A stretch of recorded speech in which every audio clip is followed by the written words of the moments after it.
Hi, I'm Mike Jacoby from Point Grey, here to talk about the next generation of Sony Pregius global shutter CMOS sensors, the 5-megapixel IMX250 and the 3.2-megapixel IMX252.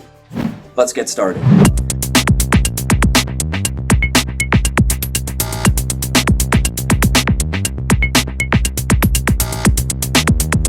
Back in 2013, Point Grey was the first to release the revolutionary IMX174 CMOS sensor in our Grasshopper3 USB3 camera family. Not only was this sensor Sony's first global shutter CMOS sensor, but it was also the new leader in imaging performance, offering high quantum efficiency and dynamic range, low read noise, and a large saturation capacity. Enter Sony's second generation Pregius sensors, with the first models being the 5-megapixel IMX250 and the 3.2-megapixel IMX252. In terms of sensor specs, the big difference? More megapixels, but smaller sensor and pixel size. Both new sensors share a smaller pixel size of 3.45 micrometers versus the larger 5.86 micrometer pixel size of the first generation.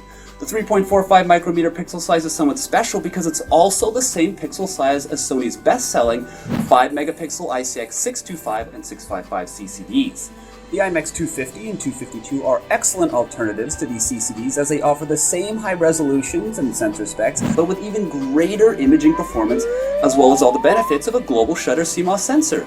No smearing, no blooming, no image distortion, and a much higher maximum frame rate. Okay, so let's talk a little bit more about imaging performance. Now, one of the downsides to a smaller pixel size is a reduction in saturation capacity. Our tests show a saturation capacity at around 60% less than first generation Pregius sensors. However, Sony has managed to greatly reduce the read noise to unheard of values. Our ENVA 1288 tests show an average of only 3 electrons for read noise, along with a peak quantum efficiency of over 70% and a dynamic range of around 70 decibels, resulting in similar, and in some cases better, imaging performance. So what does this all really mean? Well, in the past, if you wanted more megapixels and a smaller sensor size, you'd have to sacrifice imaging performance. But not with Sony's second generation Pregius sensors. The 5-megapixel IMX250 and the 3.2-megapixel IMX252 offer much larger resolutions at very fast frame rates without a loss in imaging performance. The smaller sensor sizes also allow customers access to a larger pool of lenses to choose from, as well as making them excellent, versatile alternatives to CCDs that share similar sensor specs. These new sensors will be available in our compact Grasshopper3 camera family. One final thing to note is that the second generation Pregius sensors don't stop with those two models. You can also look forward to Point Grey having the cost-effective IMX264 and the IMX265 sensors.